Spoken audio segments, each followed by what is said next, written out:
And we'll just end it there. So, Ben, your opponent's usually known for dancing and all sorts of absolute tomfoolery, but you came here all business tonight.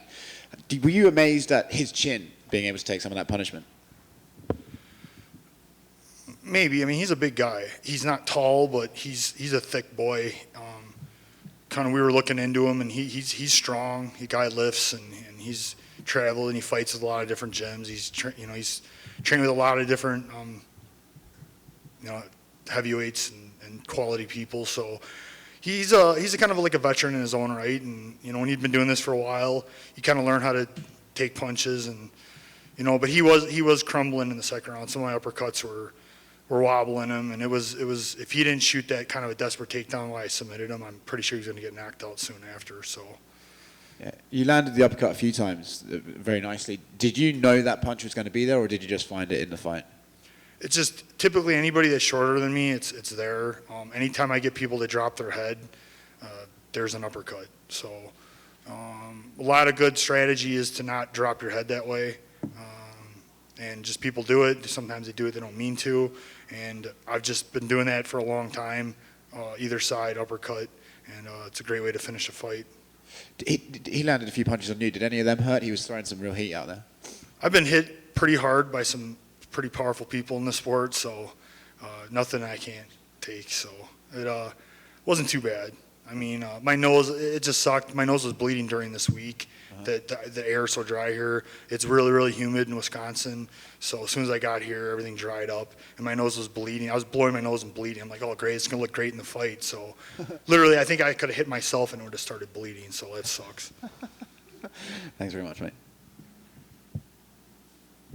Ben, you said something there. You said you felt like your back was against the wall. Why do you feel like you said that your back was against the wall. Why'd you feel that?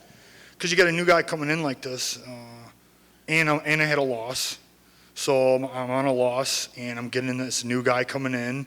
And third, there's a lot of guys getting cut with bad performances right now, especially at heavyweight. So I had three big things against me. So I needed a strong performance, and I needed a finish. And that was just how I felt. I mean, it didn't matter who was fighting. I was going to feel that way. But the stakes definitely went up when you're bringing in a new guy. It's like you got to go out and win.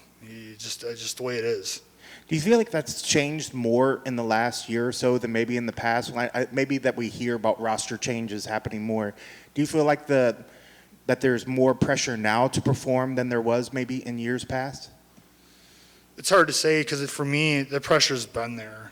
I've been in the sport a long time. Yeah. I've watched a lot of guys get cut. I've watched a lot of what goes on in the sport, and that's how it is. And I've been, like I said, I've watched a lot of things for a lot of years, and you got to go out and perform. They're always looking to bring in somebody new and got some exciting. And if you don't want to get passed up, you got to keep going out and performing. And I just needed a crowd tonight. I think between the striking, some big bombs are getting landed, and then a finish, we would have got that stadium roaring tonight. So that's what I'm about. That's all I care about. I want to go out and I want to get people excited and get the crowd to roar. That's what I care about more than anything. I was going to say, we've heard recently from some fighters, they say, I like the quiet, but we also hear from fighters that say, I fight at a totally different level when there's a crowd backing you up. So can we safely put you in the side of if a crowd's there that you fight at a different level? It's interesting too because when this started, I fought on the May card last year. It was the third, it was that 3 weeks, the 3 events. The first when we first came back from the pandemic, and I was like, oh, there's gonna be no crowds. I was kind of like, this is gonna be interesting. It'll be like sparring, and and I'll be able to listen to what's going on and things like that. And then after that, I got over it real quick, and I'm like, I miss the crowd. Like, it's what I do this for. I like winning, but I like winning in a great fashion and having people, like my phone blew up, and people love it. I mean, that's why I do it. We exist because of the fans. So that's what I fight for. And I think some of your post-fight noises and faces that you usually always make are always fun too, and I think that's probably one of the things that we're missing from you is because there's not the crowd there to kind of play back and forth when you go out there and you get one of those wins. Yeah, and I just need to get going again. I've been kind of quiet since, this is like fight number 6 since I've I took a hiatus and I came back. This is fight number 6. I'm 3-3, so for my mind, I'm like 500. This fight was to get me back to 0. I'm starting at scratch, and what I need now is a set of wins so that you can see that animal that comes out, and with all the annex, and because I fuel off of a big fight. Sure. And that's what I'm headed to. I need to get some wins together. I need to beat some big opponents, and then I can really act crazy the way I want to be. And that's what I think people love to watch and see how unpredictable I'm going to be. But I'm reserved right now because for me, I got to earn it. I have this back of my mind. I'm old school, and you got to pay your dues, and that's where I'm at. And but now I'm ready.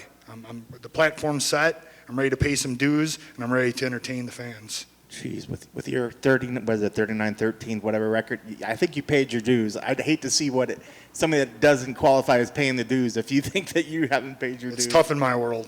Right. How frustrating has this year been? I mean, just looking back at the Lynn's fight was supposed to happen 3 different times. Then you had another canceled bout. How frustrating has this year been waiting to get in there and get that last loss off the record?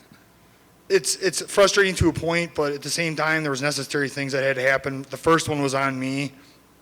Then I came back 2 weeks ago, and it was a roller coaster ride. I mean, Lynn had some issues medically, and I couldn't get mad because it was like we were 1-1. Yeah. But then they rebooked him, and then everything got really tossed up because then they decided he wasn't ready. He's not going to be ready for a while, and there was a big scramble. I went through like 4 or 5 different opponents were getting talked about, and Chris Barnett stepped up, so props to him. He got his opportunity, and so all of that was it ramped. It kind of ramped here. Plus, this is a 7-month training camp for me since October.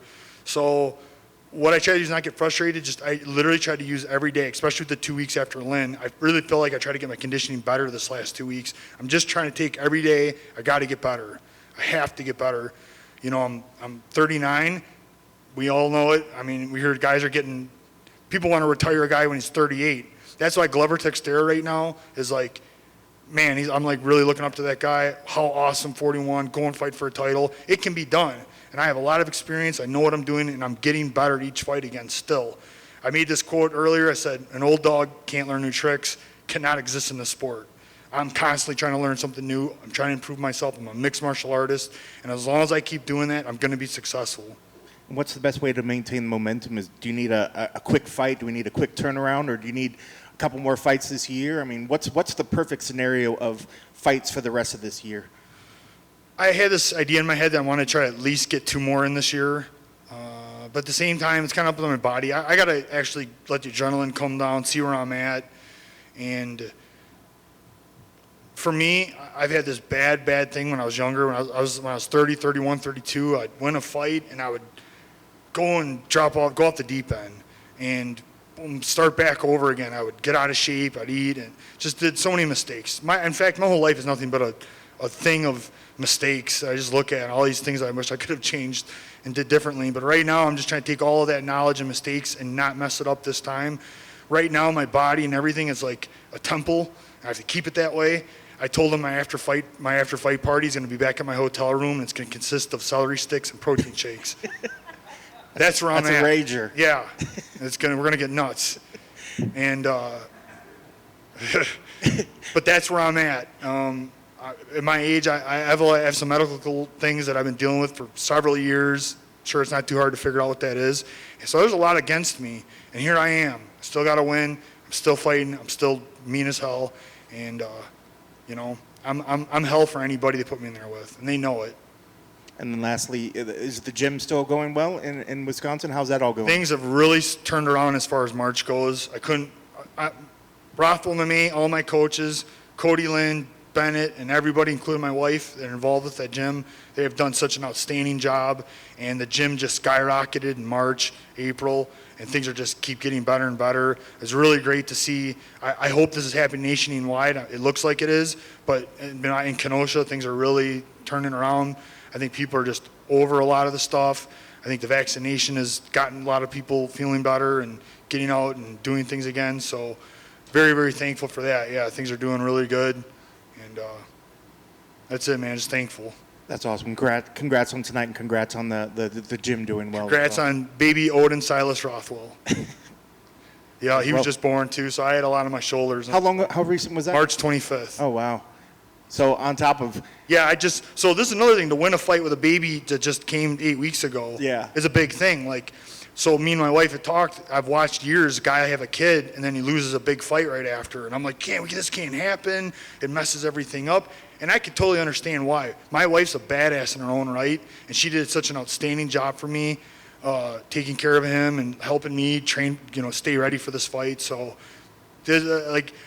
I love winning because it ain't just me. It's my wife won, my coaches over there won. Like, we all won this fight together because so many people put so much into me. So it's a great thing. that's awesome. Give them extra celery sticks tonight. Or Yes, I'm going to throw them at them. Congrats. Just one quick one, Ben. Just come on, man. You're the. Just a quick one Ugh. here. You shook your head when they said guillotine choke. Were you not unhappy It's with not a guillotine. the bookkeeping aspect of this It's fight? not a guillotine. That's the third go-go choke I've won with now. It's distinctively not a guillotine. A guillotine is the forearm across the throat, using your legs. Yeah. People can call a variation of a guillotine with just the arm across, but I'm not using my forearm at all. Yeah. So it's a go-go choke. Luis Claudio, LCCT Brazilian Jiu-Jitsu. And then one more for you. When you say your back is against the wall, what do you? I mean, you've been in the sport for a very long time. You fought in a lot of different promotions. When you say that your back is against the wall, does that mean like, if in the event you were to be one of those guys that the UFC were to let go, you kind of confident you'll still find a home in this sport? Or when you say your back is against the wall, you mean like maybe your future in this sport is on the line? I think you're in the sport, every fight, I mean, a bad injury right now and so many things. I mean, back's against the wall, even with winning, as far as my career goes. So I wear my cross now because I bring God with me, because there's a lot of things that I can't explain that are happening. My body's staying together. I'm finding ways to improve myself. And I walk a very tight line. It's very dangerous, this sport. We got to stay healthy. And a bad injury now, it's like I'm not 30. I'm 30 years old, you take a bad injury, you got some time to recover. I don't have any time to recover right now. Back's against the wall regardless of where I go. But back's also against the wall in the UFC. Let's be honest. You got to go out and perform. This is the biggest, best organization in the world, and you got to fight like it. I got to be one of the best fighters and the best heavyweights in the world. I got to win fights. You don't win fights, they bring new people in. Nothing's changed. I've watched it for 26 years.